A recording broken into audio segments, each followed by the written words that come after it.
Bien, écoutez, bonjour à tous. Merci de nous avoir rejoints pour cette table ronde dédiée à un sujet qui est sans doute un des plus gros défis que va devoir relever la France en matière d'éducation et de façon relativement urgente, le décrochage scolaire. Je vous rappelle quelques chiffres pour vous donner un petit peu l'ampleur du fléau. 20% des jeunes quittent le système scolaire chaque année sans aucun diplôme. Plus de la moitié sont en situation d'illettrisme et plus de 78% d'entre eux ne décrocheront jamais d'emploi stable. Vous voyez que c'est un défi considérable et vous verrez tout au long de cette discussion qu'on n'a pas fini de mesurer un petit peu toutes les conséquences que peut avoir ce problème. Alors évidemment, on va surtout essayer de s'attacher aux pistes pour en sortir, et Dieu sait si elles sont nombreuses, et puis de voir un petit peu comment on peut aussi essayer de faire travailler tout le monde ensemble, parce que c'est un des principaux enjeux. Vous avez la chance d'avoir quand même ce matin, pour aborder ce sujet, un panel des plus relevés, avec, je vous les présente dans l'ordre d'apparition, j'allais dire pour vous, de droite à gauche. Julie Chupin. Julie Chupin est journaliste, auteur de l'ouvrage Échec scolaire, la grande peur, prévenir, aider, accompagner. C'est un livre que vous devriez trouver aujourd'hui ici. À côté de Julie Chupin, Alain Bentolila, linguiste, professeur à la Sorbonne, grand spécialiste de la prévention de l'illettrisme. Nous avons à côté d'Alain Bentolila Chantal Dardelais, qui est directrice exécutive de l'Institut de l'innovation et de l'entrepreneuriat social de l'ESSEC, la grande école de commerce, et qui est responsable aussi du pôle égalité des chances de l'ESSEC. À la droite de Chantal Dardelais, nous avons Ibat Tabib, qui est directeur de l'AFPAD, l'association pour la formation, la prévention et l'accès au droit, à Pierrefitte-sur-Seine. Vous avez récemment publié avec Nathalie Dolé Fil continu, que je vous présente ici, qui est une pédagogie de l'espoir pour les collégiens décrocheurs. Et puis alors, vous avez notamment, avec vos élèves, sorti une revue qui s'appelle Conjugaison, la revue du fil continu. Alors, on ne peut pas évidemment commencer sans dresser un petit peu un état des lieux. Et c'est à vous que je m'adresse, Alain Bentolila. Est-ce que vous pouvez nous expliquer finalement où en est aujourd'hui le décrochage scolaire en France? Quelle est l'ampleur du phénomène? Alors, si vous voulez, du point de vue quantitatif. Oh, pardon, j'ai oublié de présenter Guylaine Bertin-Perry, secrétaire générale de la Fondation Deloitte et commissaire aux comptes, qui est la seule que je connaissais particulièrement bien en arrivant ici. Guylaine, je suis profondément désolé, pardonnez-moi. Alain Bentolila, pardon, je vous ai coupé la parole. Quand même. Oui, d'un point de vue quantitatif, les choses sont simples, relativement simples, dramatiques mais simples. Vous l'avez dit, 145 000 jeunes sortent du système éducatif aujourd'hui. C'est un chiffre qu'on ressasse un peu à l'heure actuelle parce que c'est vrai qu'il est frappant, mais ce qu'a dit Payon récemment en disant 145 000 jeunes, ça représente en 5 ans une génération complète, c'est encore plus frappant. C'est-à-dire qu'on jette à la mer une génération. Enfin, jeter à la mer, vous me direz, vous exagérez, monsieur, quand même. Voilà. Dans l'état actuel des choses... On les laisse sur le quai, quoi, ça revient au même. On les laisse sur le quai, c'est-à-dire qu'on les laisse partir dans une dérive difficile, dans une errance compliquée. Les missions sociales, quand elles les voient arriver, c'est souvent 4-5 ans après qu'ils aient décroché. Et cyniquement, d'ailleurs, certaines des directeurs des missions sociales m'ont dit finalement, c'est très bien comme ça parce qu'au moins, ils savent ce que c'est que la galère et par conséquent, ils sont encore plus motivés.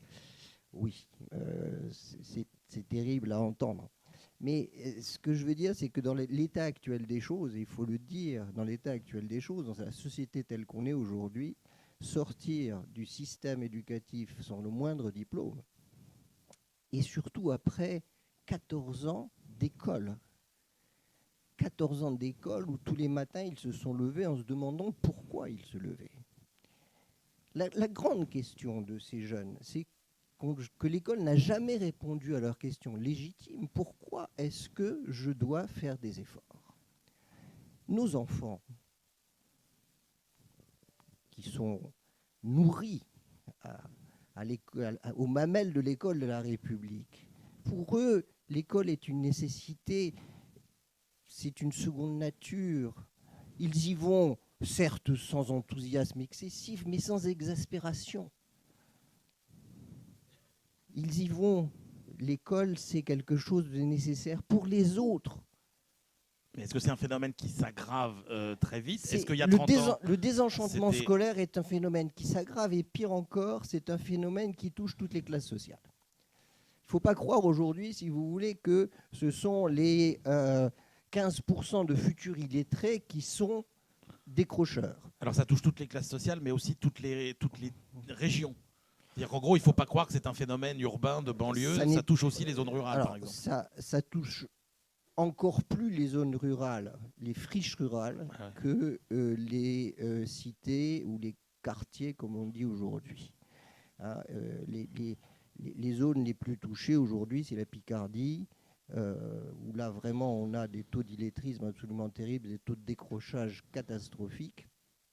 Et si vous voulez, ce qui est important, ce qui est vraiment très important, c'est d'essayer de comprendre quelle est la logique de ce système. C'est-à-dire que quand je dis 14 ans d'école, ça signifie, si vous voulez, que l'entrée dans ce couloir qui mène au décrochage est une entrée très précoce. Très précoce. C'est-à-dire que vous avez là des jeunes qui, dès l'instant où ils arrivent à l'école, sont en retard. Pas en retard scolaire, puisqu'ils arrivent, mais ils sont en retard en termes d'apprentissage. Il faut savoir quand même, si vous voulez, qu'aujourd'hui, si vous prenez, ce sont les dernières recherches de nos équipes conjointes, Guy Dénière du CNRS et la mienne à Paris 5, aujourd'hui, les enfants qui arrivent au cours préparatoire, 6 ans, entre ceux qui ont le plus de mots et ceux qui ont le moins de mots, le rapport est de 1 à 6,5.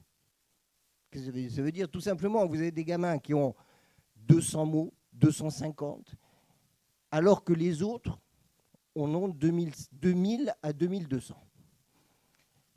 Vous comprenez qu'ils ne jouent pas dans la même cour. Et que quand ils vont avoir à apprendre à lire, eh bien, je peux vous le dire, moi, en tant que linguiste, on n'apprend pas à lire avec 250 mots. Et c'est très simple à comprendre. Apprendre à lire, c'est non pas apprendre une langue nouvelle, c'est apprendre les mécanismes qu'on appelle nous graphophonologiques, la relation entre les lettres et les sons, d'une langue qu'on connaît déjà. Moins on connaît cette langue, moins bien on apprend à lire. Donc à partir de ce moment-là, vous comprenez bien que tout se noue très tôt et qu'au fur et à mesure qu'ils avancent, en retard sur les attentes, ils vont arriver au collège. On attend qu'au collège, ils sachent lire avec, sinon bonheur, du moins efficacité, un énoncé de mathématiques ou un texte littéraire. Ils ne savent lire ni l'un ni l'autre. Ils sont là dans une situation où toutes les disciplines leur sont difficiles.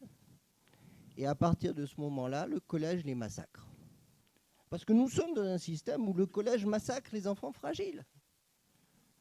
Dans ce long couloir où ils ont toujours été en retard, ils arrivent là et pratiquement, si vous voulez, et c'est très simple, les chiffres sont terribles, entre 100 enfants en difficulté en 6e, 97 sont encore en difficulté, dans les mêmes difficultés en seconde. Donc, vous voyez, c'est un système que je qualifierais de à la fois complaisant, parce que finalement il laisse passer, et cruel, parce que à un moment donné, le couperet tombe. Si ça n'est pas en 6e, ça sera plus tard, lorsqu'ils passeront les CAP, voire pour certains le bac. Et pour ceux qui sont encore passés entre les gouttes, Ils arrivent chez moi, à l'université, et c'est moi qui suis obligé de faire le sale boulot. Merci Alain Bentolila. Alors, je vais me tourner vers vous, Julie Chupin. On a l'impression, quand on écoute Alain Bentolila, qu'au départ, finalement, dès le début, on a quelque chose qui relève peut-être du problème d'éducation, du problème familial. Est-ce que les jeunes qui arrivent dans le système scolaire au CP aujourd'hui, ils ne sont pas issus du même cadre familial que ceux d'il y a 20 ou 30 ans? Oui, comme M. Bentolia l'a rappelé, le décrochage, c'est un processus qui commence très tôt. Effectivement, dès la prime enfance, il y a des enfants qui sont plus ou moins bien préparés à rentrer dans le métier d'élève. Et effectivement, dans certaines familles, c'est plus compliqué que dans d'autres. Donc il n'y a pas que l'école qui a sa part à jouer. Effectivement, les parents, les conditions de vie, l'accompagnement, un certain nombre de règles basiques qui sont à mettre en place dès les premiers apprentissages sont rappelées dans le livre. Donc normalement, il devait être distribué. Je pense que vous le trouverez un petit peu plus tard dans la matinée. Ce livre qui s'appelle Échec scolaire, la grande peur, décrochage, prévenir, aider, accompagner est une sorte de guide pour les parents qui sont confrontés à l'échec scolaire, dont la rupture d'école, c'est-à-dire le décrochage, est la phase ultime et parfois irrémédiable. Seulement, on a voulu se concentrer sur les solutions. Donc, on en reparlera un petit peu plus tard. Mais ma question, c'était, est-ce que concrètement, est-ce que les statistiques montrent que c'est bien pire qu'avant, ou bien est-ce que c'est aussi grave qu'avant, mais qu'avant on s'en occupait moins, où les gens trouvaient plus facilement à s'insérer sur des petits boulots ou des choses comme ça qui n'existent plus aujourd'hui et arrivaient à survivre mieux, j'ai envie de dire, qu'aujourd'hui, ou bien est-ce que le vrai phénomène du décrochage s'aggrave considérablement? Les deux réponses sont également possibles parce qu'effectivement, il y a quelques années, des jeunes sortis précocement du système scolaire sans diplôme trouvaient à s'insérer, ce qui n'est plus le cas aujourd'hui. Il y a vraiment une pression de la société à l'insertion par le diplôme.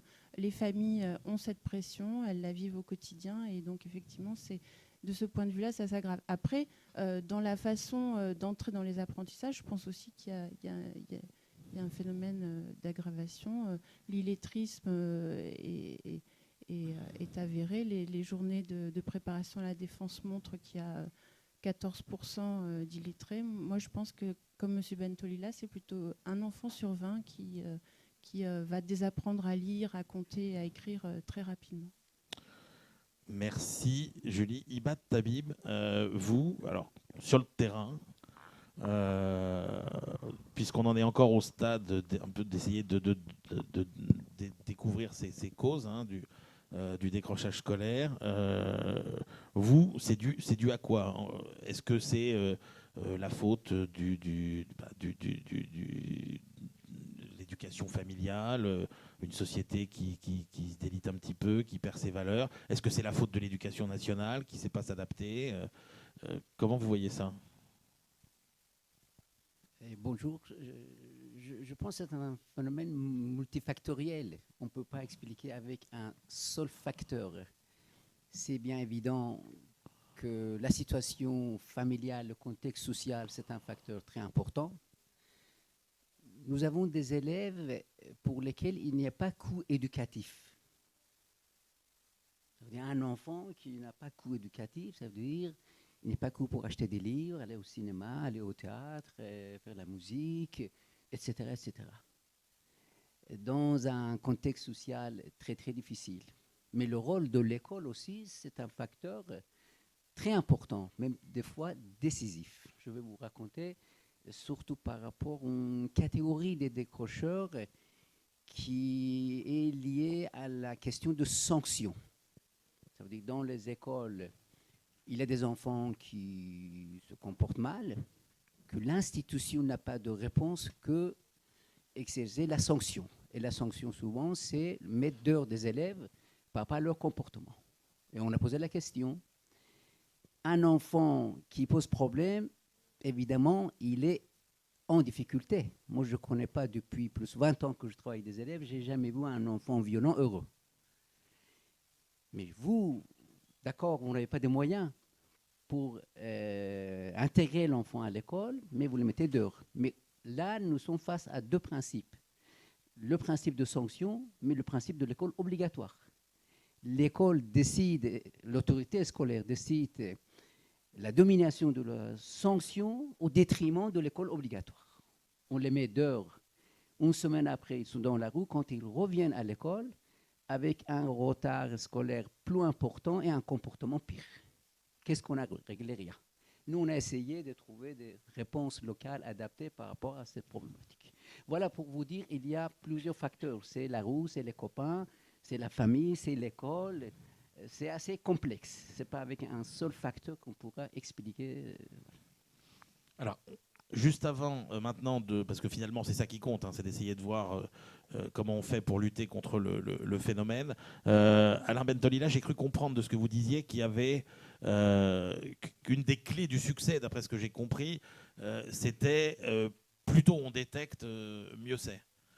Qu'est-ce qu'on a... Alors, comment on fait aujourd'hui pour, j'allais dire, essayer de détecter le plus tôt possible les populations à risque? Est-ce qu'il y a des méthodes? Est-ce que... Moi, je suis linguiste, je ne suis pas médecin. Hein.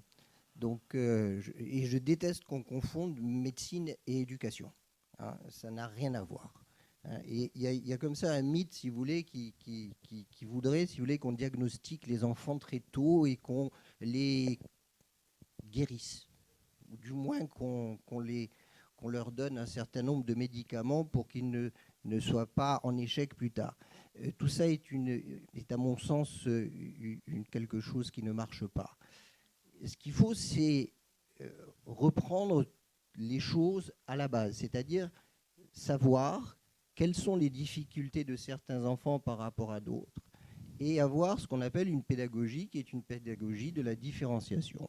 C'est-à-dire qu'on ne peut pas, véritablement pas, travailler sur ces questions compliquées et difficiles. Vous avez parfaitement raison, c'est difficile, c'est compliqué, ça, c'est évidemment multifactoriel, mais on est obligé donc, parce que c'est multifactoriel, de prendre chaque enfant dans sa singularité.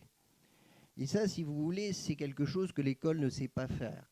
L'école sait faire réussir les enfants qui sont nés pour la réussite. Elle ne sait pas prendre chaque cas d'enfant en difficulté comme un être singulier qu'il faut accompagner à son rythme, tranquillement, lui donner ce dont il a besoin, etc. Excusez-moi, mais c'est un phénomène français ou c'est partout comme ça?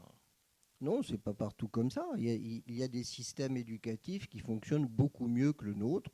Alors on donne toujours l'exemple des systèmes scandinaves. Bon, oui, c'est vrai, ça marche mieux. La preuve, c'est que par rapport à nous, ils ont 4,5 ou 5% d'illettrés. C'est quand même... Nous, c'est 11, hein, c'est ça Hein? C'est 11%, nous. Oui, à peu près 11-12% selon les années. Mais ce qui est terrible chez nous, c'est que ça n'a pas bougé depuis 1990. Je veux dire, c'est la courbe du décrochage et la courbe de l'illettrisme n'ont pas frémi depuis 1990. C'est absolument terrible. Donc, la question est là. Alors après, vous avez... le problème, c'est que les politiques ne savent pas prendre le temps. Parce que vous disiez que c'est quelque chose de difficile et de complexe. Si c'est complexe, si c'est difficile, et si chaque cas est un cas singulier, ça veut dire qu'il faut donner du temps. Or, les politiques n'ont pas de temps. Vous êtes bien placé pour le savoir, vous qui les fréquentez souvent. Il faut que de la décision à l'effet, il ne se passe que très peu de temps du matin aux 20h. Et ça, c'est le contraire même de ce qu'il faut faire. Nous devons absolument comprendre que les questions d'éducation, quand elles se posent avec autant de gravité, sont des questions qui nécessairement demanderont plusieurs générations.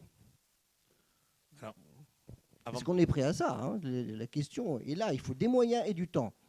Tout ce que les politiques détestent.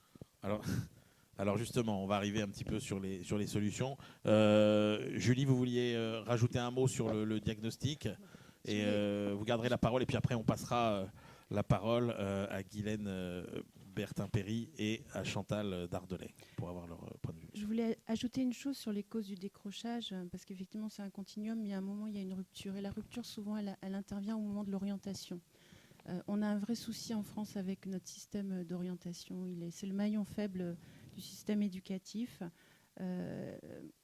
Dans les chiffres qu'on peut noter qui sont intéressants, il y a eu une enquête de la FEV, c'est l'association Fondation pour les étudiants pour la ville, qui en 2012, lors de la journée de refus de l'échec scolaire, a fait un sondage auprès d'élèves décrocheurs. Ceux-ci ont dit que 60% d'entre eux ont le sentiment d'avoir été mal conseillés en troisième dans leur choix initial, pas soutenus dans ce moment important, et pour 59% d'avoir subi leur orientation. Et là, on a une orientation à la française qui se fait par défaut, qui se fait par l'échec, qui ne donne pas de nouvelles chances et qui assigne une étiquette aux enfants dès la troisième en réalité. Mais alors, encore une fois, à l'étranger, ça se passe comment? On s'oriente plus tard? Est-ce que les jeunes à l'étranger, ils savent mieux que les petits Français ce qu'ils veulent faire plus tard ou... On s'oriente plus tard dans certains pays. Il y a aussi, on cite les pays scandinaves, à l'issue de la scolarité, une année, qu'on va dire, un peu de latence, de vacances, où on fait ces expériences et on procède après à des choix d'orientation professionnelle. Il y a des possibilités de passerelles, en fait. C'est ça qu'il n'y a pas chez nous. Il y en a, mais elles se pratiquent encore difficilement. Il y a pas mal d'obstacles encore. Mais elles existent. Cela étant, il y a un autre système qui permet parfois de ne pas décrocher des apprentissages, c'est de choisir des modalités un petit peu différentes. On a le système de formation initiale par l'apprentissage qui permet d'alterner des temps à l'école et en entreprise. Et il y a aussi des taux de rupture dans ces systèmes-là, mais c'est aussi des possibilités pour certains enfants qui sont fâchés dès le plus jeune âge avec la culture académique, de pouvoir reprendre goût aux apprentissages concrets. Alors, vous gardez la parole, Julie Chupin, avant de demander à Guylaine Bertin-Perry et Chantal Dardelais un petit peu comment elles voient leur intervention avec leurs outils. Est-ce que vous pouvez, puisque je pense que c'est une partie de l'objet de votre livre, Échec scolaire, la grande peur, essayer de, je sais pas, peut-être un petit panorama des quelques pistes de solutions dont on sait déjà qu'elles fonctionnent, alors à des échelles peut-être plus ou moins variables, mais est-ce qu'on sait déjà qu'est-ce qu'il faudrait faire? Oui, on en a une petite idée, surtout que c'est quand même des questions qui sont travaillées depuis longtemps. La question de la différenciation pédagogique, elle est connue depuis très longtemps. Les Freinet, les Montessori ont travaillé ces questions, et bon, ça n'a pas tant que ça infusé dans le système scolaire français. Donc ça, c'est des réponses qui se font dans le plus jeune âge. Nous avons le système des RASET qui malheureusement a été fortement démantibulé. Qu'est-ce que c'est? Les RASET, c'est des réseaux d'aide et d'écoute spécialisés pour les enfants qui sont en difficulté. Donc en fait, ils sont identifiés par les parents, par les enseignants dans les classes, et ils sont confiés à des éducateurs spécialisés qui leur font des temps d'apprentissage un peu différents. Et ils interviennent aussi sur l'aspect, pas que sur les aspects scolaires, mais aussi sur ce qu'on disait tout à l'heure, c'est-à-dire tout l'environnement social, sociétal autour d'eux. Parfois, c'est un problème. Des fois, ils échouent à l'école parce qu'ils n'ont pas de lunettes, on n'a pas diagnostiqué, ils avaient un problème de vue ou un problème d'audition. C'est des choses un peu bêtes, de bon sens, mais qui parfois sont pas diagnostiquées. Donc sur les propositions qui sont faites, donc il y a dès le plus jeune âge la pédagogie différenciée et une attention aux enfants en difficulté avec des aides et des soutiens qui sont mis en place. Pour ce qui concerne le décrochage stricto sensu, c'est-à-dire quand il y a une rupture d'école, là c'est un peu plus compliqué. Effectivement, il existe des solutions, mais elles ne sont pas forcément connues, visibles. Et c'est ça, je pense, c'est sur cette invisibilité des solutions, de la même façon qu'il y a une invisibilité des élèves qui ont décroché, qu'il faut travailler. C'est un peu le sens actuel de ce que mettent en place les pouvoirs publics. Alors après, on peut essayer d'établir une nomenclature de ces solutions. Il y a le raccrochage dans le système classique, c'est-à-dire dans des lycées généraux ou technologiques, mais selon des modalités adaptées. Alors il y a eu le lycée du temps choisi qui avait été fondé par Gilbert Longhi dans les années 90 dans le 13e arrondissement à Paris, qui a un peu fait école, mais c'était un des précurseurs. Gilbert Longhi, c'est un personnage qui avait dit que chaque élève a droit à sa parenthèse chagrin. C'est qu'on a tous le droit à un moment donné de dévisser, on a tous le droit à nos ruptures, à nos petits chagrins, à nos grands échecs, mais qu'un jour aussi, le système doit pouvoir nous permettre de raccrocher et nous offrir les solutions. C'est ce qu'il avait imaginé. Après, il y a le CLEPT, qui est aussi assez connu à Grenoble, le collège élitaire pour tous. Les micro-lycées, qui sont aussi des modalités de raccrochage en système général, où on vous propose de repasser le bac, mais dans des conditions un peu différentes, un aménagement de l'emploi du temps, un accompagnement qui ne se fait pas uniquement sur le scolaire, mais aussi on vous permet de trouver un logement, parce que c'est aussi ça la problématique, c'est qu'on ne décroche pas que de l'école, on décroche du domicile parental, on décroche de ses copains, et on s'enferme, et c'est tout ça il faut retisser tous ces petits liens qui manquent. Donc, pour finir très rapidement dans l'inventaire des solutions, je vais en citer encore 3 autres. Il y a après, sur des modalités complètement différentes, qui sont de l'entrée directement en emploi, en insertion. Il y a les écoles de la deuxième chance. Il y a aussi un dispositif qui s'appelle les EPIT. Donc c'est un dispositif inventé par le ministère de la Défense et qui est donc une école de la deuxième chance de la défense, on va dire. Oui, c'est assez coûteux, oui. C'est assez coûteux. Mais les gens de ces écoles vous disent que ça coûte cher dans le moment présent, mais ça coûte beaucoup moins cher que le coût d'une vie ratée et où toutes les difficultés vont s'amonceler, on va dépendre des minima sociaux, on va peut-être basculer dans la violence. Donc voilà. Donc après, bon, c'est au pouvoir public de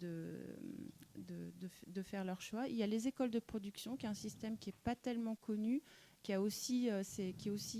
peut être critiqué également, qui est donc un système d'alternance à l'intérieur d'un établissement scolaire où on prépare un métier en fabriquant pour l'extérieur, pour des entreprises extérieures.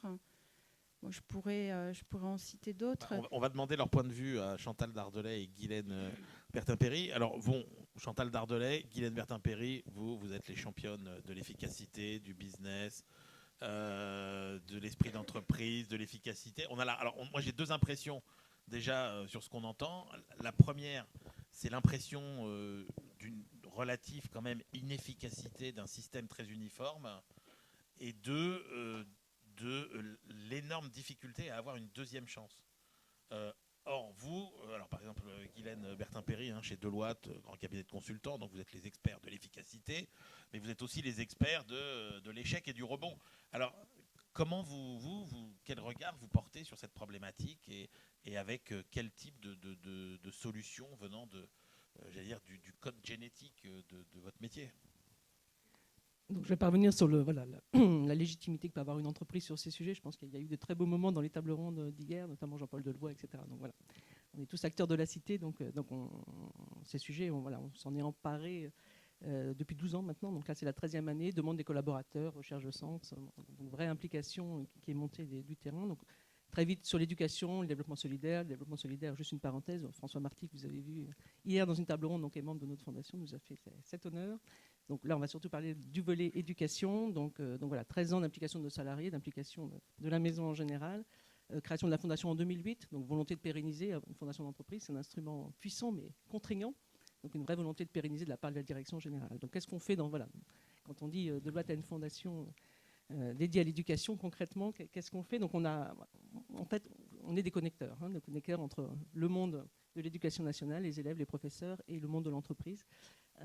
Et donc ça s'est traduit par beaucoup d'accueil de classe, donc voilà, beaucoup de connexions au départ. On a appris en marchant, et au bout de 5, 6, 7 ans de cette relation-là, une relation de confiance, parler des facteurs clés de succès, ça c'est vraiment fondamental. Donc cette relation de confiance, elle s'inscrit dans la durée, et je rejoins complètement M. Bentolila sur ce sujet. Donc, mais on s'est dit, c'est diffus, c'est dilué, ça ne nous a pas semblé suffisamment efficace. Mais il nous a fallu ce temps de maturation pour arriver à ce diagnostic. Et on a fait connaissance avec des professeurs, des principaux de collège, des proviseurs, tout à fait passionnants. Et on s'est dit, on va se focaliser sur une zone, une expérience macro, qui n'a pas vocation à appréhender le problème dans sa totalité, mais on s'aperçoit que beaucoup d'entreprises sont sur ces sujets qui fonctionnent au niveau macro, et on va pouvoir, j'imagine, en tirer collectivement quelque chose de plus puissant. Donc on a décidé de se focaliser par des rencontres. Donc là, on est maintenant sur Sarcelles et Goussainville. Donc on est de façon pérenne et installé dans ces quartiers-là. Donc un lycée, on est jumelé, en première entreprise à s'être jumelé formellement avec un lycée. Donc c'était quelque chose qui n'existait pas. On était dans une logique, on jumelait des villes, on jumelait des artistes avec des lycées, mais pas des entreprises. Donc aujourd'hui, on s'est adossé au réseau, qui est une association qui fait le lien. Et donc aujourd'hui, il y a plus de 110 jumelages. Donc ça se développe de plus en plus.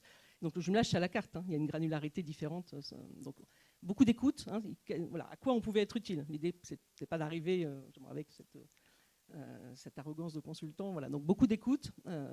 Nos clients dans le lycée, c'est les élèves, c'est les professeurs, c'est l'administration, c'est le principal, c'est le proviseur. Donc on a tout mis à plat.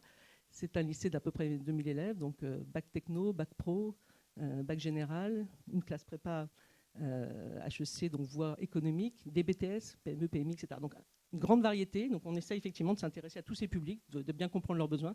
En pré-bac, on est beaucoup dans l'orientation, dans la désinhibition. Donc l'ADMICAL nous amène progressivement vers des sujets plus complexes qui sont le décrochage. Aujourd'hui, on était plutôt dans la prévention, dans la désinhibition, dans la connexion, dans dire concrètement, vous n'êtes pas les oubliés. Mais on n'était effectivement pas encore sur le sujet du décrochage profond. Mais grâce à tout ça, grâce à vous, on y vient. Donc beaucoup de désinhibition d'orientation avec les professeurs pré-bac et post-bac de l'Intuitu Personae.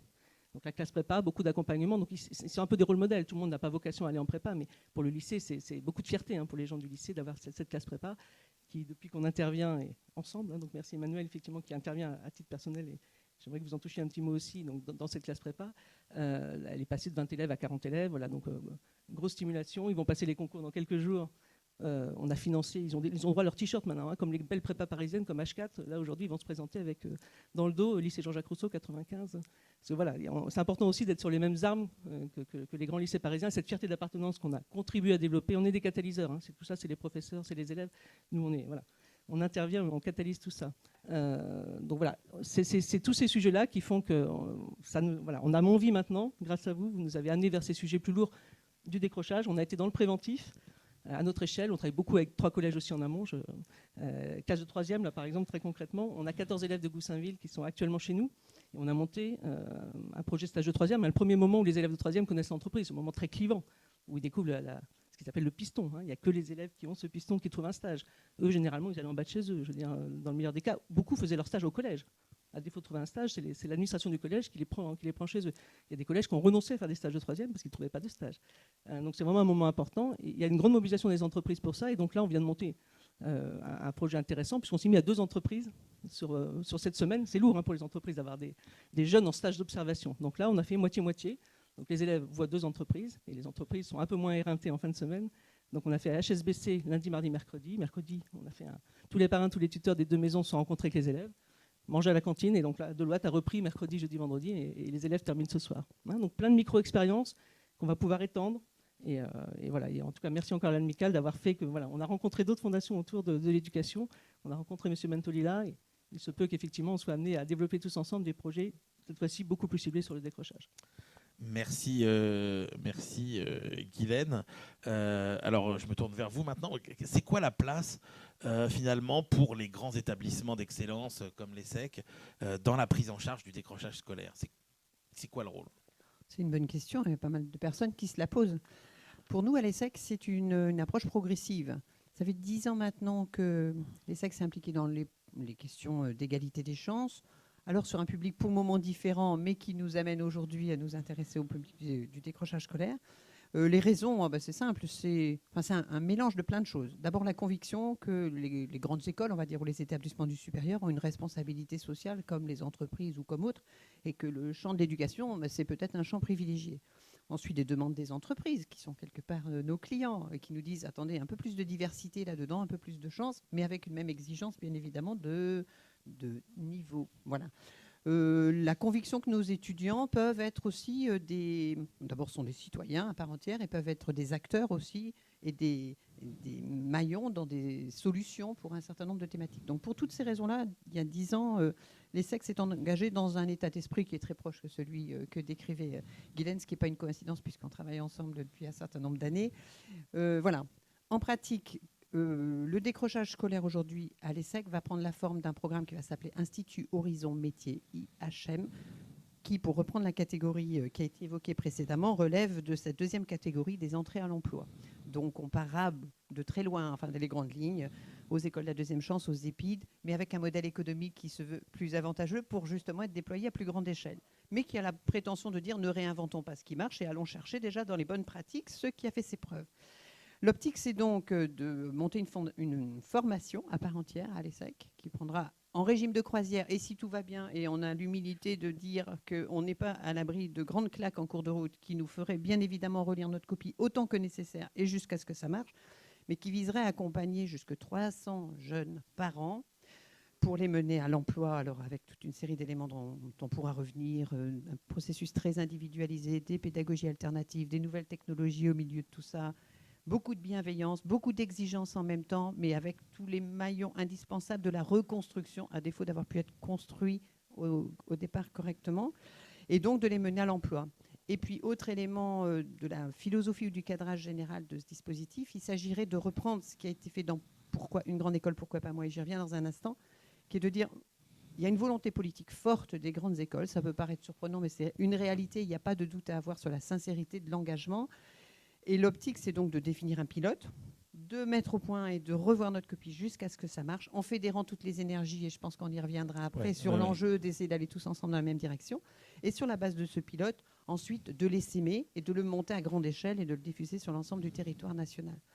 Ce qui nous fait dire que ça vaut la peine de s'attacher à cette fonction-là, en étant bien conscient qu'on attaque une difficulté largement supérieure à celle que l'on a franchie aujourd'hui avec nos deux autres publics, qui sont les jeunes de milieux populaires qui manquent d'ambition et qui peinent à aller loin dans les études d'une part, et d'autre part les jeunes en situation de handicap dont on sait qu'on a du mal la société a du mal à les mener jusque des études longues, et ce qui fait un petit peu de souci pour les entreprises qui cherchent leurs 6% de personnes qualifiées en situation de handicap. Eh bien, ce qu'on a réussi à faire avec ces deux publics-là, on va maintenant essayer de le définir dans cette même démarche de pilote, d'essaimage et de portage à grande échelle pour ces publics en situation de handicap.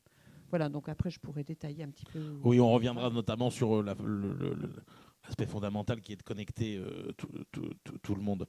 Avant de repasser la parole à Alain Bentolila, Ibad Tabib, est-ce que vous, expliquez-nous un petit peu finalement votre expérience du fil continu, et puis dites-nous aussi comment vous évaluez l'efficacité des actions que vous menez. Voilà. Est-ce que vous pouvez nous dire ce que sont vos réussites, vos échecs, vos doutes ? Pour nous, il y a 3 catégories de décrocheurs au décrochage. Il y a des élèves qui s'absentent, ils sont dehors, mais par, entre guillemets, leur volonté. Il y a des élèves qui sont à l'école, mais ils ont tête ailleurs. Ils n'ont pas envie d'y être. Ils sont présents physiquement. La 3e catégorie, pour moi, c'est un décrochage imposé par le système, par l'éducation nationale. On met des élèves dehors pour les raisons qu'on a expliquées. Et ce sont 3 catégories différentes. Les raisons, souvent, ne sont pas les mêmes. Nous, la première question que nous avons posée par rapport à l'éducation nationale, est-ce que c'est possible de concilier la notion de sanction et de l'école obligatoire? Que la sanction, c'est nécessaire, que la sanction soit légitime, ou légitimée, mais aussi pas au détriment de relations qui est nécessaire entre l'élève et l'école. Et le fil continu, en réalité, c'est une réponse à la fois pour légitimer la sanction annoncée par l'autorité scolaire, mais aussi dire aux enfants, on vous sanctionne, mais on ne vous abandonne pas. Nous avons proposé aux 3 établissements de Pierrefitte, il y a 3 collèges, donc un collège intercommunal, 2 collèges de Pierrefitte, que suite à une sanction, convoquer les parents, discuter avec les parents, avec l'autorisation des parents, nous accueillons des élèves exclus pendant le temps d'exclusion dans un espace qui se situe dans l'un des collèges de Pierrefitte, le collège Gustave Courbet, avec une équipe qui n'est pas l'éducation nationale, c'est un éducateur, on a des artistes, on a des psychologues, on s'occupe des élèves. Le matin, comme vous avez évoqué, franchement, la question centrale, c'est leur rapport à la langue. Au début, on avait cette idée de travailler en maths, physique, anglais. Assez, très rapidement, on a compris que ce n'est pas la peine. Le fil continu, ce n'est pas un lieu de rattrapage scolaire, c'est un lieu où on donne envie à l'enfant, amour à la langue, de comprendre. L'avenir se joue sur cette question. On travaille le matin au niveau de leur français, vocabulaire, d'expression orale, écrite, etc. Le matin, on s'occupe de ça. Midi, ils déjeunent ensemble. Mais le temps de déjeuner, ça dure 1h30. Donc à la cantine, normalement, ils mangeaient 5 minutes et rapide. Parce que c'est pas que manger, c'est discuter. Tout est préparé par les enfants. C'est la cantine scolaire qui prépare le repas. Les enfants, ils cherchent le repas, ils s'installent. Et souvent, le temps de repas, nous avons des invités. D'ailleurs, si vous souhaitez rencontrer des élèves, vous serez les bienvenus. Et on a des invités, qu'ils soient les profs ou des gens de l'extérieur. Ils déjeunent avec les enfants, ils échangent. Qu'est-ce qu'ils ont fait dans leur vie, pourquoi ils sont là. Et voilà, des échanges très naturels et informels. Mais ça on a considéré que c'est le moment le plus fort de la journée. Après-midi, nous fonctionnons en atelier. Il y a atelier médiation. Les enfants, ils jouent des situations vécues. S'il y avait un problème avec son prof, l'un qui joue le rôle de prof, l'autre joue élève perturbateur. Et après, on analyse pour qu'ils comprennent la difficulté de leur comportement, la nécessité de la sanction. Et souvent, quand on pose la question à la fin, vendredi, qu'on fait bilan, est-ce que la sanction était juste? Plus que 95% des réponses, c'est oui. On méritait. Voilà.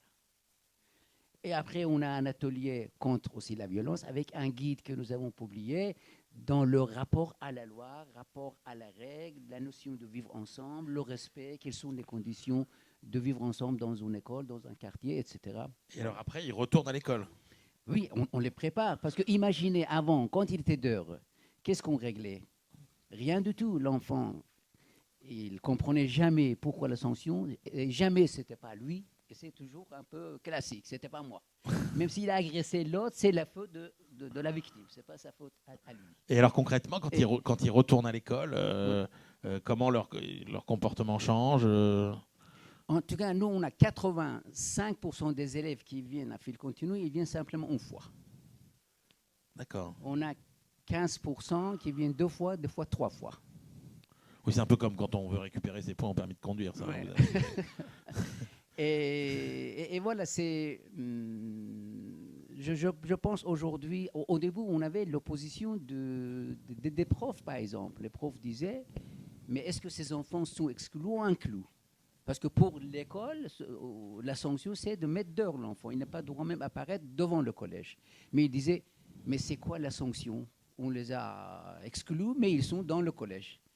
Mais c'est pourquoi on a essayé de respecter le maximum des règles d'intérieur du collège. Les enfants arrivent à un moment avant que le collège commence, ils quittent le collège avant que les enfants quittent le collège, ils ne mangent pas à la cantine, ils n'ont pas droit à rencontrer d'autres élèves. C'est un système un peu parallèle pour un maximum de respect par rapport à leur règlement, pour de ne pas provoquer encore les profs. Que, voilà, vous voyez, ils sont dans le collège, ils n'ont pas été exclus. Et la première évaluation qu'on a faite, première année, les CPE disaient, les enfants ils disent, le fil continu c'est trop bien. Et que ça provoquait beaucoup de réactions des profs. Alors c'est Club Med, vous savez qu'est-ce qu'ils font, c'est pas la sanction. Où est la sanction? Comme la sanction, l'objectif de la sanction, c'est un peu faire souffrir des gamins déjà qui sont en souffrance. Bon, l'année prochaine, vous aurez Allô, c'est trop bien. Alors, Alain Bentolila, voilà, on va essayer de faire une petite synthèse. Moi, d'après ce que je comprends sur ces solutions, alors, pardonnez le côté un peu provocateur de ma question, mais est-ce qu'il y a quelque chose à attendre de l'éducation nationale parce qu'on a l'impression que là, il y a beaucoup de choses qui sont périphériques dans ces solutions. Est-ce que finalement c'est la bonne voie? Est-ce que ça n'est pas le rôle de l'éducation nationale de s'occuper des décrocheurs? Et voilà, est-ce qu'il faut trouver des pistes alternatives? Voilà, comment vous voyez un peu tout ça avant qu'on aborde justement la question de la connexion, parce qu'on a l'impression qu'il y a beaucoup de petites expériences intéressantes, et après le défi c'est la montée en puissance et faire travailler tout le monde ensemble. Mais vraiment sur les solutions. Alors, si vous voulez, moi je suis je crois dans l'école de la République. Et je crois que l'école de la République est son propre recours. Et par conséquent, je ne conçois pas qu'elle renonce à ses responsabilités et qu'elle les délègue à qui que ce soit. C'est très intéressant ce que vous nous dites là, vraiment. Je trouve ça passionnant, fin, intelligent, voilà. Je comprends aussi la réaction de certaines des profs de collège qui disent mais enfin quand même, finalement vous les récompensez d'avoir été odieux. En gros, bon. Sauf que l'autre solution qui est évidemment de les mettre dehors et de les oublier est une solution terrible et qui les condamne de façon définitive. Donc,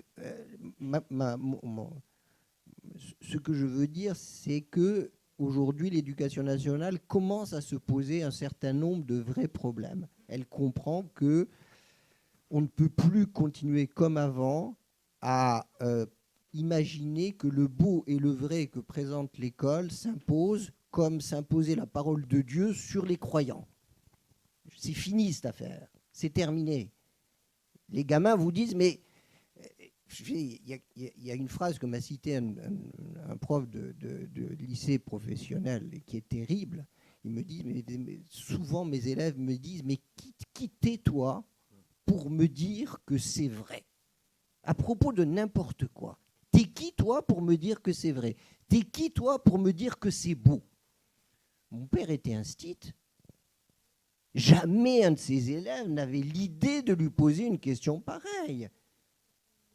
Parce que je te le dis, mon petit, c'est beau parce que je te dis que Victor Hugo, c'est beau. Je te dis que la Terre est ronde parce que je le sais, que d'autres l'ont démontré avant toi et avant moi. Et donc, il n'y a pas, si vous voulez, aujourd'hui, cette relativité des choses. Cette idée, finalement, que les repères sont ailleurs qu'à l'école est quelque chose de terrible pour nos collègues. Il faut comprendre ce qu'ils vivent aujourd'hui. Ils vivent quelque chose de compliqué et de difficile. Alors, est-ce qu'il faut multiplier les petites expériences un peu partout? Ça donne des idées, mais ça ne résout pas le problème. Si on veut résoudre le problème, c'est l'éducation nationale avec les autres. Je dis bien avec les autres, parce qu'elle n'est pas capable elle-même d'aller plus loin. Quand on dit, par exemple, ces élèves-là, qui sont désespérés de l'école, qui sont désespérés de l'apprentissage, ils n'ont plus envie d'apprendre. Le désir d'apprentissage est parti. Par quel côté on va aller les chercher? Certainement pas avec le bled d'un côté et le bécherel de l'autre. Ce serait la catastrophe. Enfin, ou d'autres, peu importe. Bon. En plus, comme je suis l'auteur du bécherel, je ne devrais pas dire ça. Mais ce n'est pas avec ça qu'on va résoudre les problèmes. Pas du tout. Ça n'est pas en refaisant l'école avec une intensité accrue qu'on va résoudre les problèmes. Alors, est-ce qu'une des pistes, c'est pas que tout ça reste au sein de l'éducation nationale, mais qu'il y ait une beaucoup plus grande décentralisation, par exemple, qu'on donne une liberté beaucoup plus grande, finalement, à des échelons décentralisés? Je pense, si vous voulez, que la grande chance aujourd'hui, c'est celle qu'on espère mettre en place, c'est que le monde de l'entreprise, par les fondations, vraiment par les fondations, puisse s'associer de façon, et je dirais s'associer non pas seulement financièrement, intellectuellement. Vraiment intellectuellement. Pour moi, une fondation, ça n'est pas quelqu'un qui fait des chèques. Une fondation, c'est une intelligence particulière sur un sujet qui tient à cœur et pour lequel elle représente un monde. Ce monde-là a une façon de penser qui n'est pas celle de l'éducation nationale. Il faut les mettre ensemble. Il y a dans ces jeunes-là dont vous parliez tout à l'heure, il y a dans chacun d'entre eux une chance, une envie qui reste encore. 12 ans de laminage scolaire et d'échec scolaire n'ont pas complètement évacué toute chance, toute envie. Donc il faut aller chercher cette envie où elle est. Imaginons, si vous voulez, que des salariés portés par une fondation et forts de leur singularité, non pas de leur capacité professionnelle, et ça je voudrais insister là-dessus. Je pense que ce que peuvent apporter les salariés d'entreprise, ça n'est pas seulement, je dis bien seulement, ça n'est pas seulement leurs compétences professionnelles, c'est ce qu'ils sont vraiment, eux. Qu'est-ce qu'ils savent faire? Ils peuvent être pianistes de jazz, ils peuvent être herboristes, ils peuvent être peintres du dimanche, ils peuvent être mécaniciens, ils peuvent être plein de choses, alors que de notre côté, ils sont guichetiers ou PDG. C'est cette capacité, c'est cette singularité des talents qui peut permettre d'intervenir de façon intelligente. Et puis à partir de là, on a des pistes intéressantes, c'est-à-dire comment faire en sorte, si vous voulez, qu'à l'intérieur ou à l'extérieur, on trouve des lieux qui soient des lieux un peu différents, où chacun soit pris dans sa singularité, où chacun soit accompagné. 12 mois, plus, peu importe. Et il faut prendre le temps. Vous disiez tout à l'heure, certains ont des problèmes de lunettes. Moi, j'en ai connu beaucoup qui avaient des problèmes de dents. Et quand on a des problèmes de dents graves, eh bien, on ne peut pas apprendre parce que ce n'est pas possible. On a trop mal.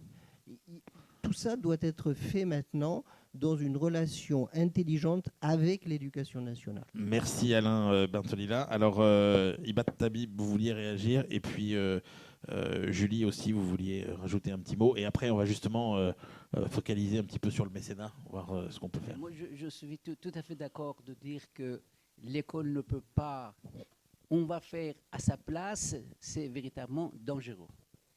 Mais aussi, on sait que l'école, dans son adaptation à l'évolution de la société, il y a des inerties, il y a des résistances, il y a des difficultés. Aujourd'hui, on sait très bien que souvent, les écoles encore sont fermées sur leur environnement. On sait bien qu'une école fermée n'est pas forcément une école plus sûre et plus adaptée. Une école qui s'ouvre aux parents, qui s'ouvre aux entreprises, qui s'ouvre aux services municipaux, aux associations, peut avoir plus de possibilités dans la résolution des difficultés qui viennent de l'extérieur, parce qu'on ne peut pas fermer l'école sur le quartier avec des portails, avec des vidéosurveillants, etc., etc. Par exemple, après aussi, il y a des projets locaux modestes qui peuvent après être à l'origine de l'évolution même d'une institution. Moi, je vous dis, le petit projet local modeste qui est fil continu est à l'origine d'un dispositif départemental qui s'appelle ACTE. Ça veut dire que le Conseil général a accepté, généralisé ce dispositif au niveau du département Seine-Saint-Denis. Après, le ministre de l'Éducation nationale est venu dans nos locaux. Ils m'ont sollicité de participer à la commission, du ministre actuel, dans la commission de groupe de réflexion sur la loi programmation et d'orientation de la nouvelle loi.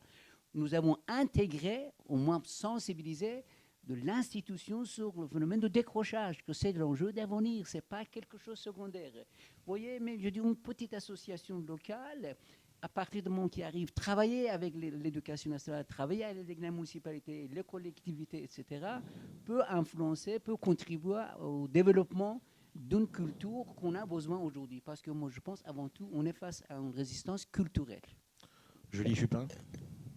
Oui, je dirais pas mieux. Effectivement, il faut que l'école s'ouvre et qu'elle fasse rentrer des personnes extérieures, des tiers acteurs qui ont une culture différente, qu'elle fasse rentrer les associations. Ça, elle le fait un petit peu pour tout ce qui est le paraéducatif. J'ai suivi beaucoup dans ma carrière de journaliste au monde de l'éducation, d'expériences en lien avec les associations, la Ligue de l'enseignement. Elle le fait aussi avec les entreprises et c'est vrai que moi je voulais ajouter que je suis là à double titre au titre de ce bouquin, mais ce bouquin a été cofinancé par 2 fondations qui justement s'investissent sur l'éducation et l'échec scolaire, la Mondiale et HSBC. Et HSBC a par exemple financé une opération de faire entrer les livres dans la classe, les livres de littérature jeunesse. Et souvent, c'est comme ça qu'on raccroche des élèves à une envie d'apprendre, à donner du sens à l'école quand ils ont accès à une culture pour laquelle ils ne sont pas nécessairement préparés.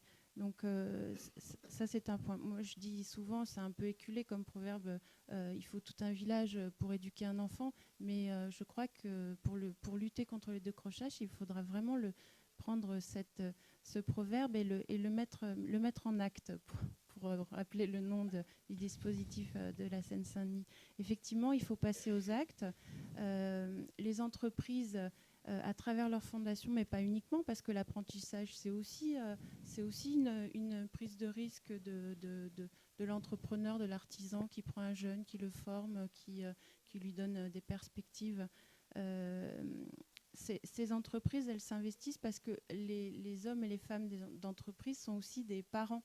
Et bon, ils sont peut-être pas forcément confrontés à l'échec, mais en tout cas, ça leur parle, quoi. Ils ont envie de faire quelque chose.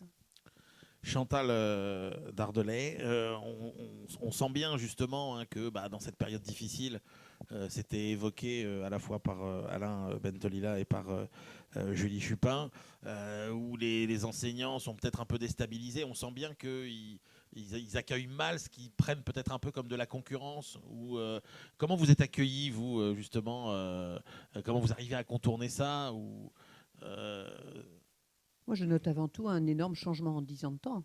Ouais. Quand on a commencé à travailler avec l'éducation nationale il y a 10 ans, alors, c'est que c'était renvoyé dans l'esprit de pas mal d'enseignants, capitalisme, privé, enfin, des tonnes d'horreurs. Ok, donc je vous assure qu'on a dû s'accrocher pour expliquer que c'était l'intérêt général qui nous pilotait, l'entrepreneuriat social, les initiatives privées au service de l'intérêt général, ça existe. Donc c'était vraiment compliqué. Alors il y a du défi, etc. Alors construire des relations partenariales dans ces conditions, il y a eu un peu de sport. Je constate aujourd'hui, 10 ans après, que les choses n'ont plus rien à voir. Et je pense que c'est vraiment porteur d'espoir, cette dimension-là. Voilà, donc ça c'est quand même un premier point à souligner.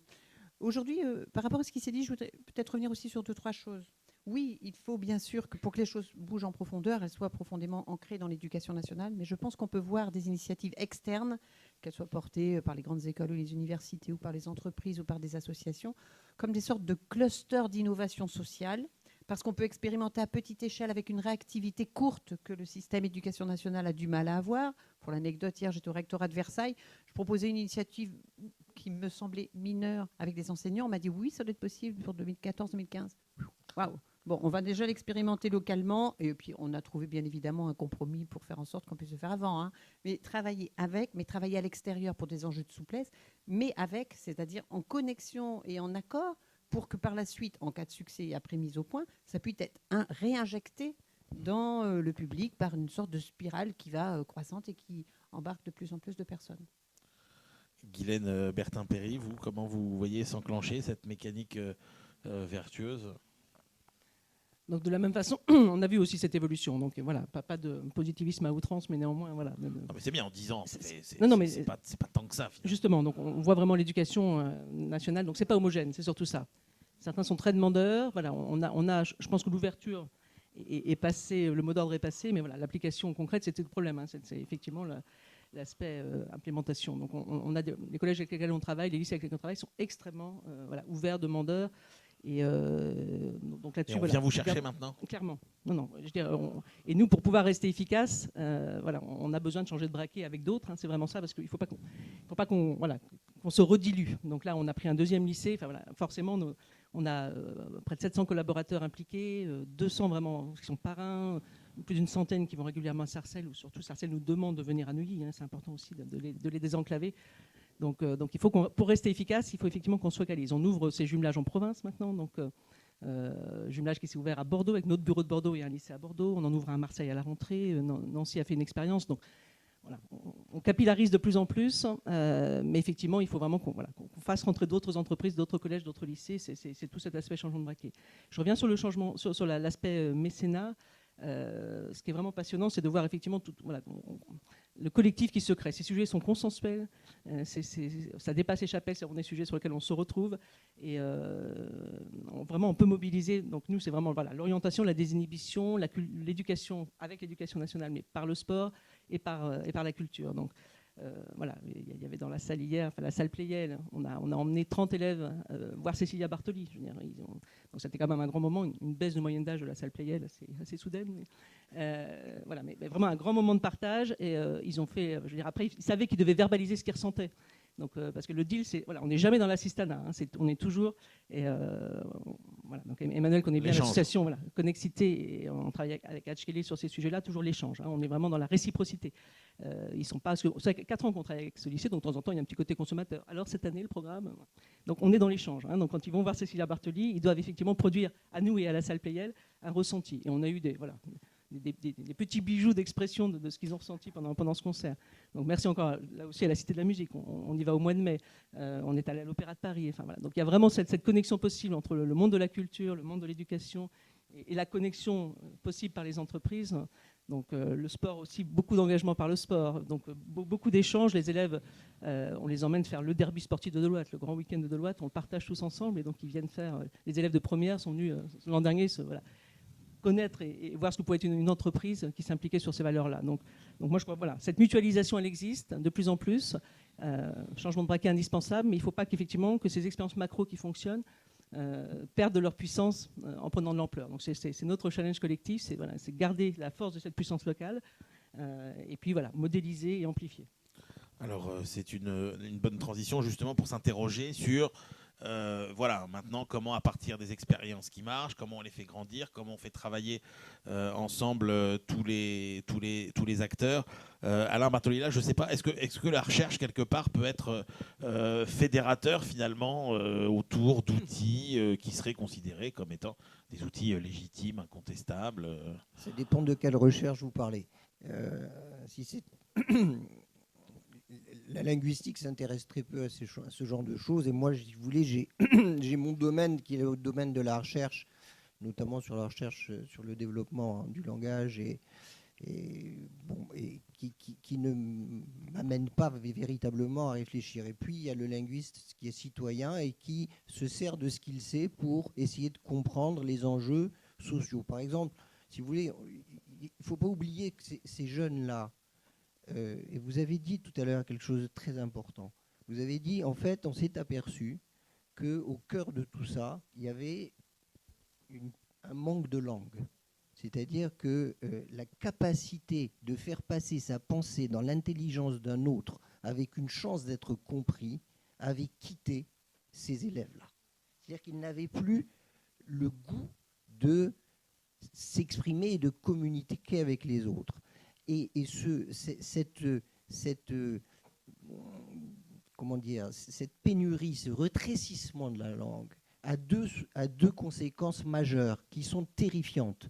La première, c'est la vulnérabilité intellectuelle. C'est-à-dire que ces jeunes qui n'ont pas les mots pour dire le monde n'ont pas non plus les mots pour se défendre des autres. C'est-à-dire que la vigilance qu'ils devraient et que tout citoyen doit avoir face au discours des autres, ils ne peuvent pas l'exercer. Donc ils sont plus crédules que les autres.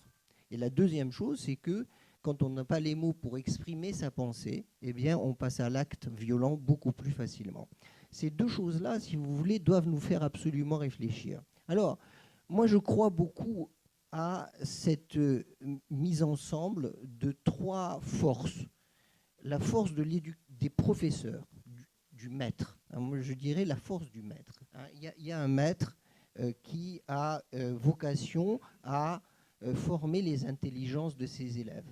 Pas juste à les remplir, à les former.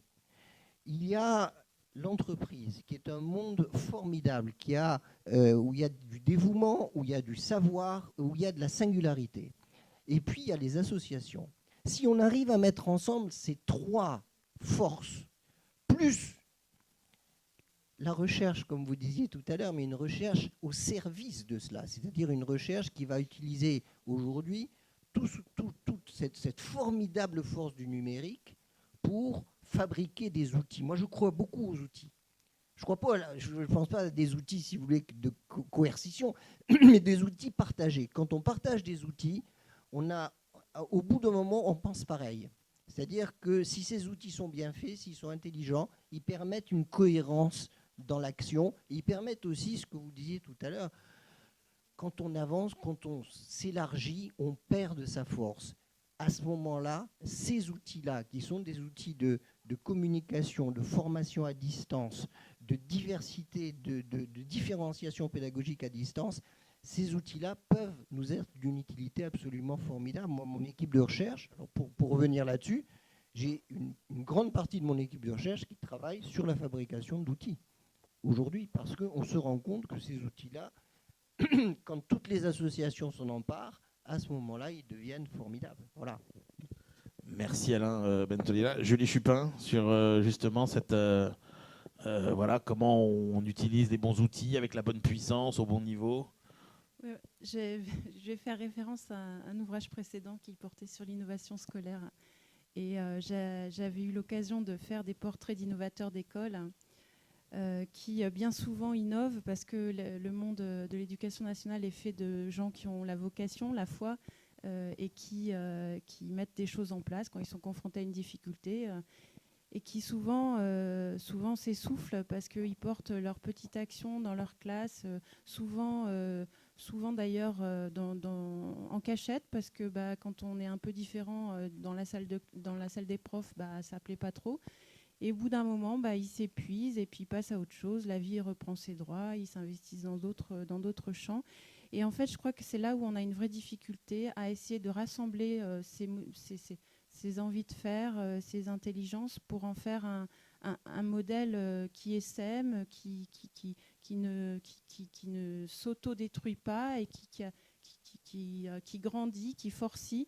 Et c'est là où on a une vraie difficulté. Donc sur l'innovation que j'avais regardé d'un peu près, on n'a pas réussi en France. D'ailleurs, on a tué alors il vient de renaître de ses cendres une sorte de commission ad hoc sur l'innovation scolaire. On n'a pas réussi à passer de cette version bêta à une version qui serait plus collective. Gabriel Cohn-Bendit, qui a beaucoup réfléchi à ces questions, maintenant il dit on ne peut pas innover tout seul dans son coin. Il faut vraiment innover par système. Je vais dire un truc stupide, mais est-ce qu'il ne suffit pas d'ouvrir un réseau social, de mettre, je sais pas, que chacun qui veut faire partager son expérience, même en s'appelant Lulu 94 ou j'en sais rien, oui, alors c'est vrai. Non, mais je veux dire, parmi ces profs, on fait un réseau fermé, voilà, où les profs peuvent peut-être de façon partager. J'imagine que ça doit exister. Oui, ça existe, mais ça reste pas. Enfin, il faut un choc culturel quand même pour que les choses s'engrainent vraiment dans l'éducation nationale, et on n'y est pas encore. Hein. Et on n'y est pas encore. Je ne sais pas j'aimerais bien avoir votre avis à tous sur ce sujet justement de la connexion. Alors, allez-y, Chantal Dardelais, qu'est-ce que vous êtes aussi les rois de la connexion et du réseau. Alors, dites-nous comment on fait pour essayer d'articuler tout ça, faire remonter les bonnes pratiques.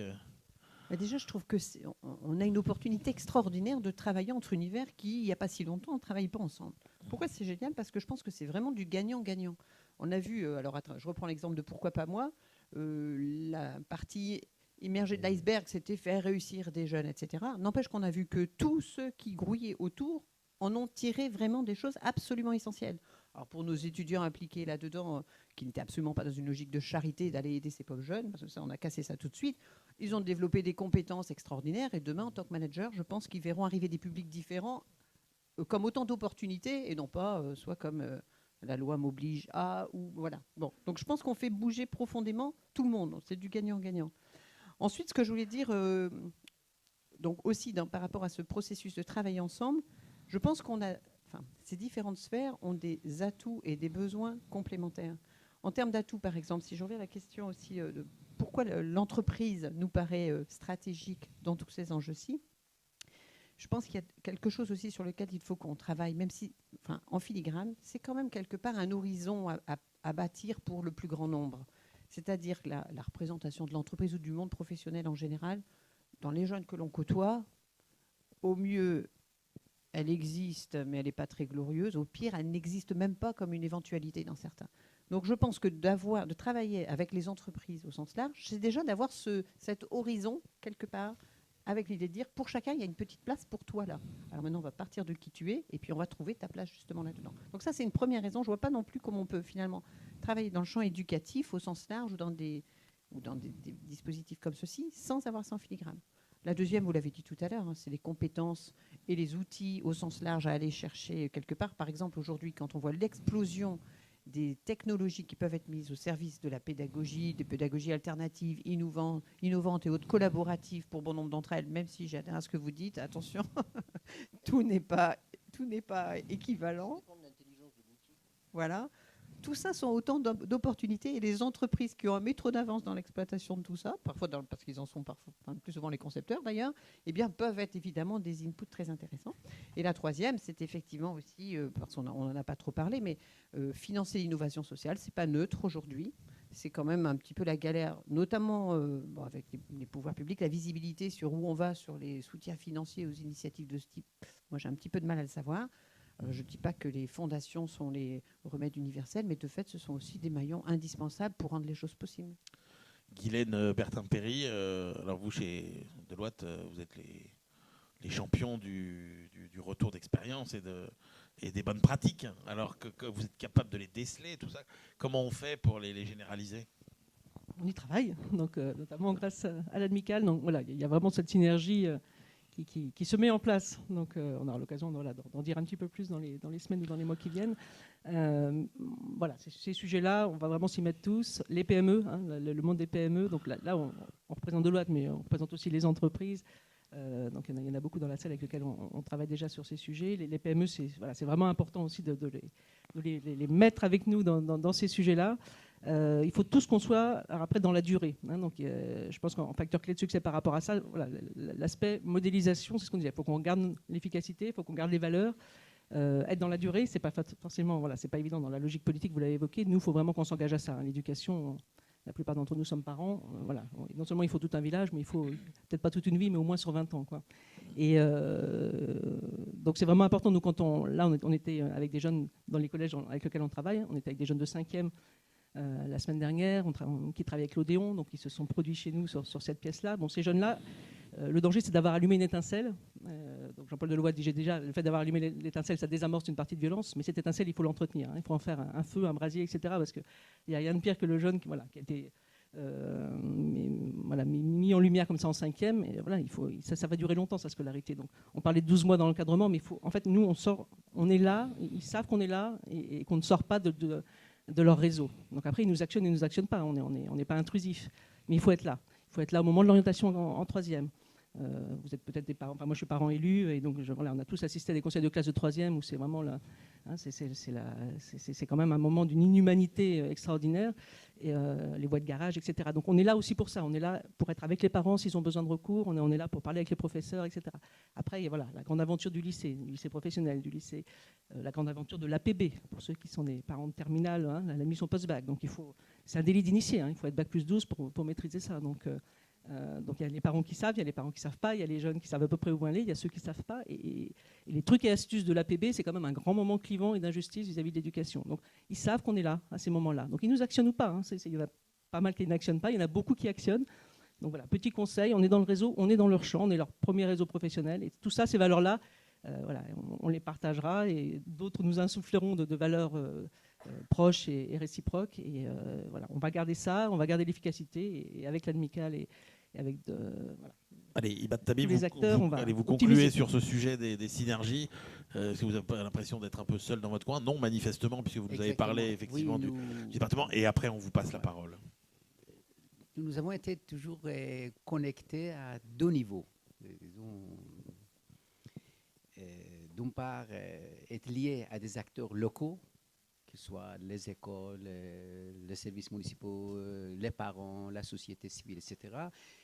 Et même au niveau national, même on avait toujours des liens forts avec les fondations, par exemple avec l'ADP. Même moi, je faisais partie membre de jury. On a intégré la lutte contre le décrochage dans le financement de l'ADP. Avec la Fondation France, depuis plus que 10 ans, on travaille ensemble, on réfléchit. Ce n'est pas que l'aspect financier, c'est la réflexion. Et avec HSBC, depuis l'année dernière, il y a un partenariat très très fort dans la réflexion sur l'éducation, surtout tout ce qui est un peu comment l'aspect artistique, culture peut être avec une dimension sociale. Ça veut dire, pour moi, je qualifie culture sociale. Comment utiliser la culture pour faire face à des difficultés sociales. Et au niveau même international, on a travaillé pendant 1 an et demi avec les villes de Angers, Turin, Bruxelles, Liège. On a fait des propositions à la Commission européenne sur la question de médiation. Parce que aussi, Fil Continu, c'est un projet de médiation pour nous. C'est l'association qui se situe entre les élèves en difficulté et l'institution. Comment faire un travail de rapprochement, de lien, comment faire face à des questions de rupture entre l'enfant et l'école. Et avec les Canadiens, vous voyez, et ça c'est un peu toutes les relations qu'on a avec des acteurs locaux, nationaux, internationaux, dans un cadre possible. Mais aussi, on n'a jamais oublié qu'il y a aussi des systèmes, c'est l'éducation nationale, c'est l'État. Aussi, il faut, dans un cadre possible, les sensibiliser, attirer leur attention sur les difficultés, leurs missions, leurs responsabilités, etc. aussi. Au niveau des collectivités territoriales, avec la région Île-de-France, on a essayé toujours modestement, voilà, communiquer dans ces 2 niveaux. Voilà. Merci beaucoup, Ibat Tabib. Alors, avez-vous des questions? Oui, monsieur.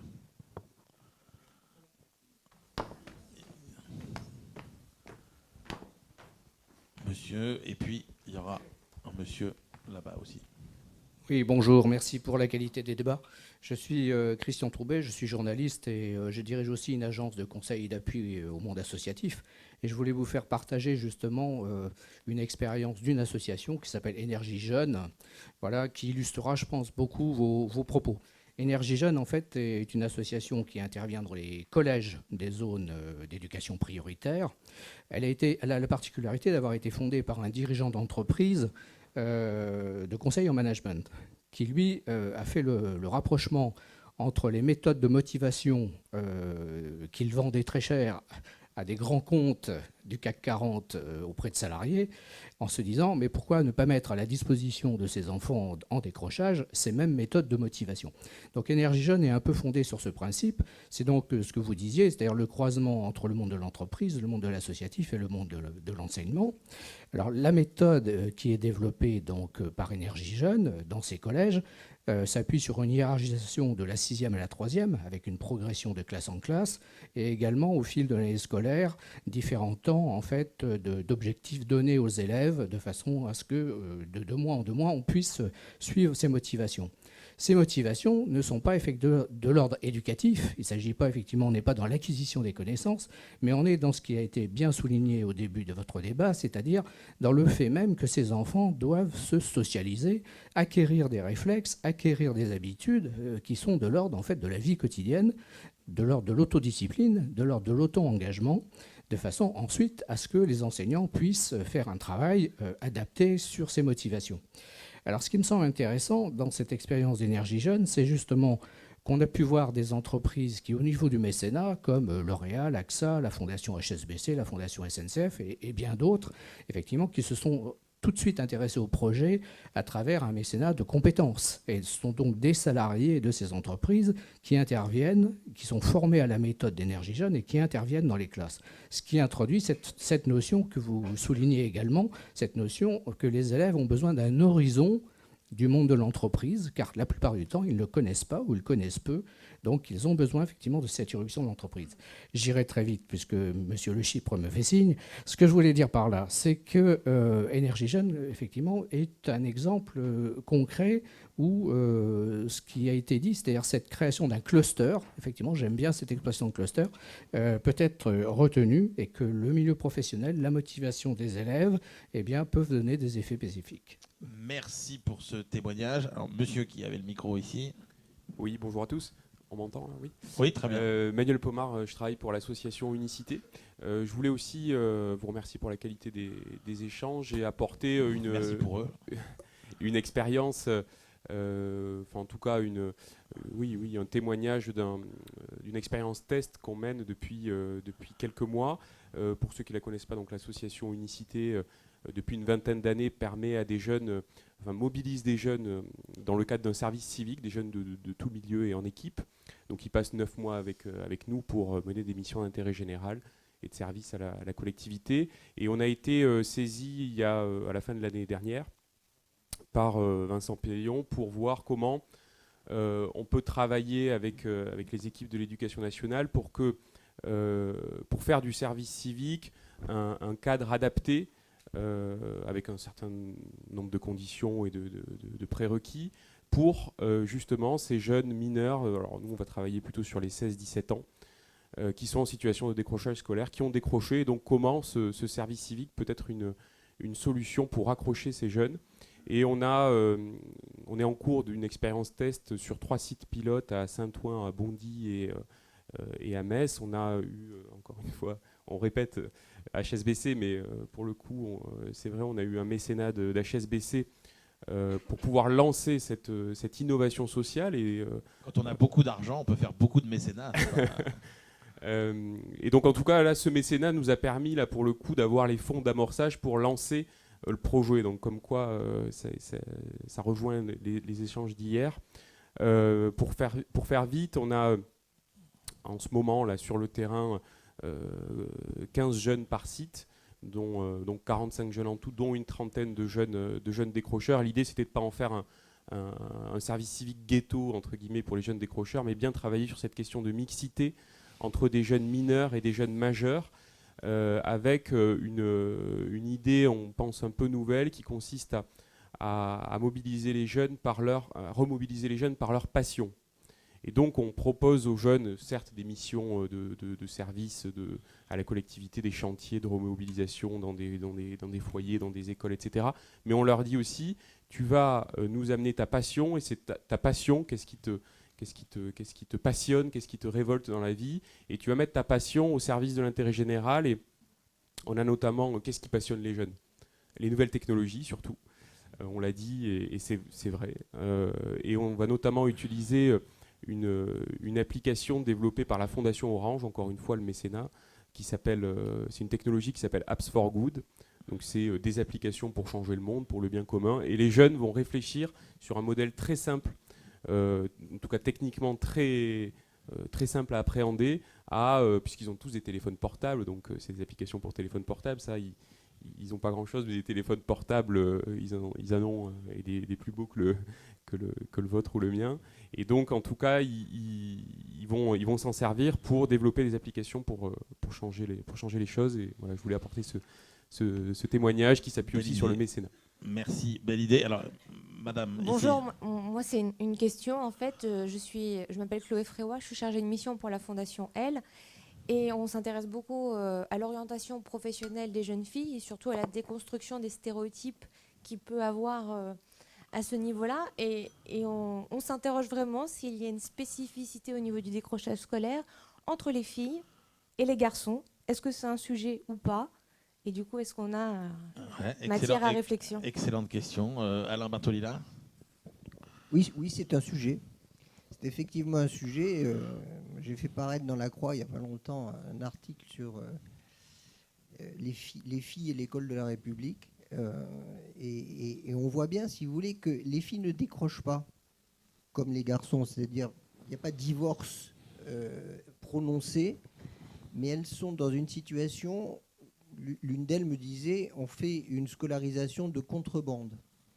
C'est-à-dire qu'on fait une scolarisation cachée. Il ne faut pas qu'on se montre trop. Parce que si on se montre trop, à ce moment-là, on va être soit marginalisé, soit parfois carrément puni. La réussite scolaire pour les filles, lorsqu'elles elles la veulent plus que les garçons. Elles croient plus dans la vertu de l'école. Cette capacité-là est une capacité que l'école ne sait pas bien reconnaître. Et quelquefois, l'instinct tribal de certains établissements scolaires fait que les filles sont quasiment empêchées d'apprendre.